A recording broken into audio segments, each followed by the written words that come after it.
Cruz. I'm a candidate for Ward 1 for North Las Vegas. A little bio on myself. I was born in a little town of Humacao, Puerto Rico.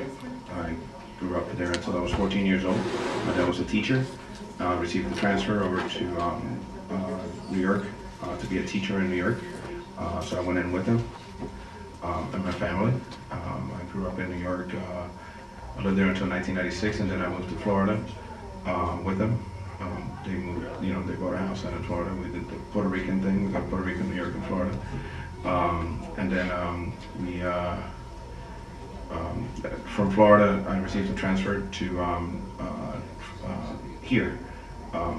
They offered me a position in the company that I was working for. Originally, it was supposed to be a 3-month stay back in 2000.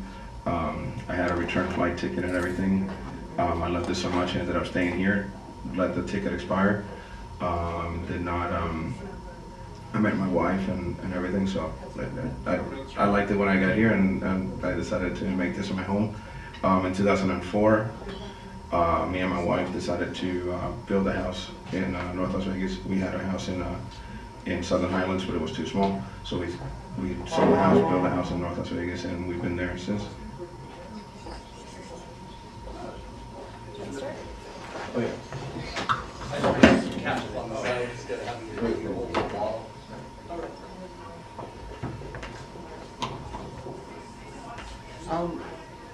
What unique qualities do you think that you will bring to the council that aren't already there?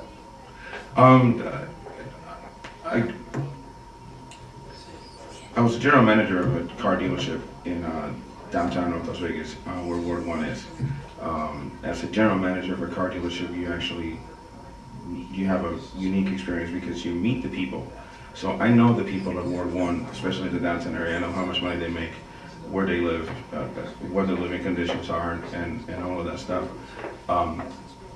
So not only do I know their lives in an intimate fashion because I worked there and dealt with them on a one-on-one basis, but I also know what the the business environment of downtown North Las Vegas, because running a business, you have to, deal with the city and deal with different zoning that they have. So as it's a dual role that I had as a general manager, that is one of the things that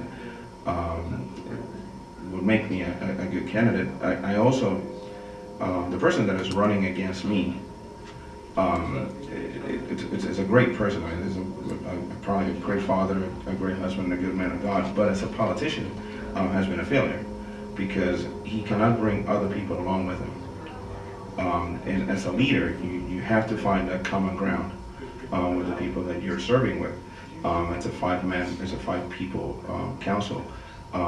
He might fall on the right side of the issues a lot of, not more than half of the time, but he doesn't bring other people with him.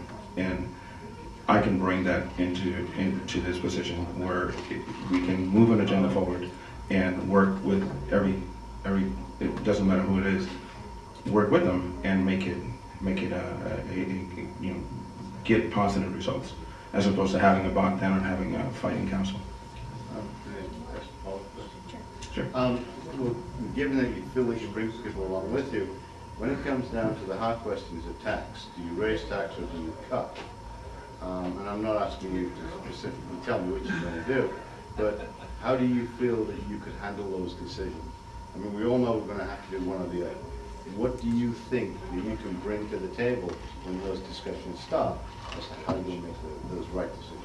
I don't know if I understand your question. What is it? You've got to do one or the other.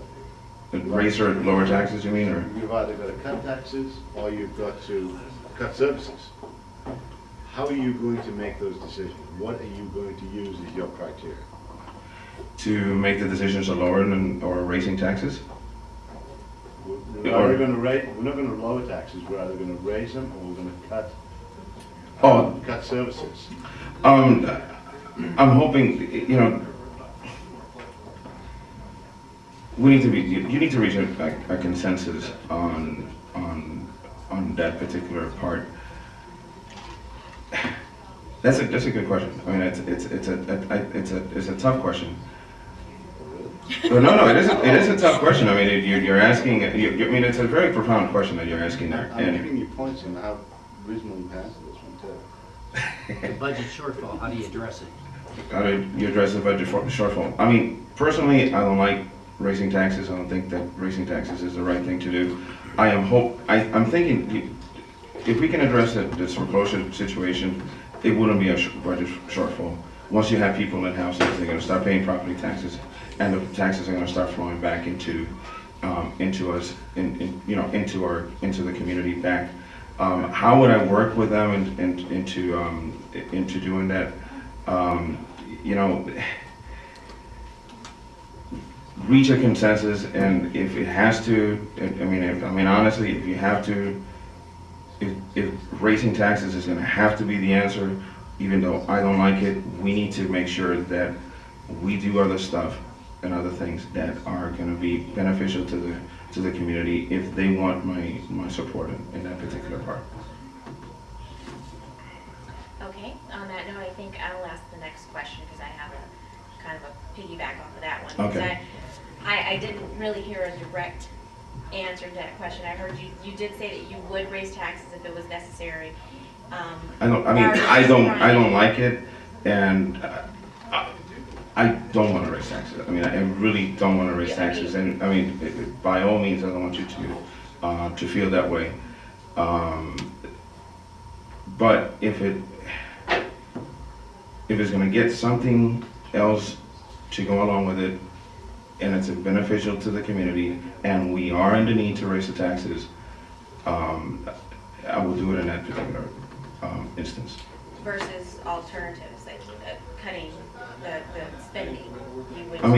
We have to, you have to cut, there are cutting the spendings. I mean, I don't like, the first thing that they go with cutting the spending is that they immediately go with, cutting jobs or cutting people's salaries or cutting, the union, contracts. I guess the question is, I guess, Donna touched on it, is if faced with, a budget deficit, what would you do?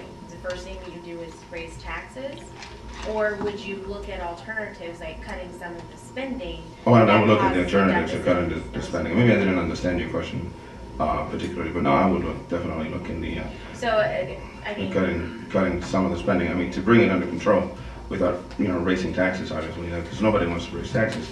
Well, of course, nobody wants to. But you can raise revenue by taking care of this foreclosure problem, and then it will correct itself. Okay. All right. Don, do you have a question? Just a really short question. I don't even need it. Just real. Could you tell me what the budget is for North Las Vegas? Something like the general budget fund, or Correct. Oh God, they discussed that with us. Something like around $54 million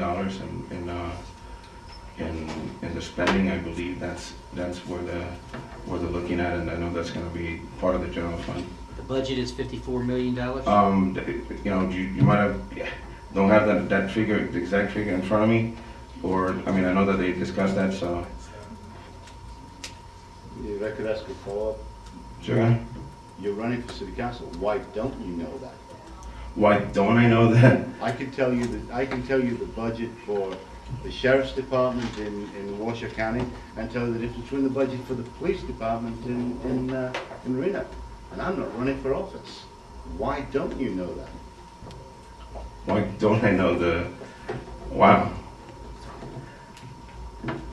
I have not looked at that particular number, and that would be my fault. I'm not looking at that number.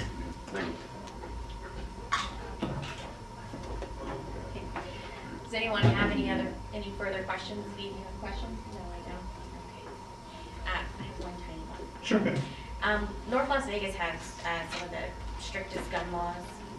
Do you, as elected to city council, do you plan on repealing some of those gun laws in North Las Vegas that restrict their citizens in North Las Vegas? I'm a firm believer in the Second Amendment. Okay.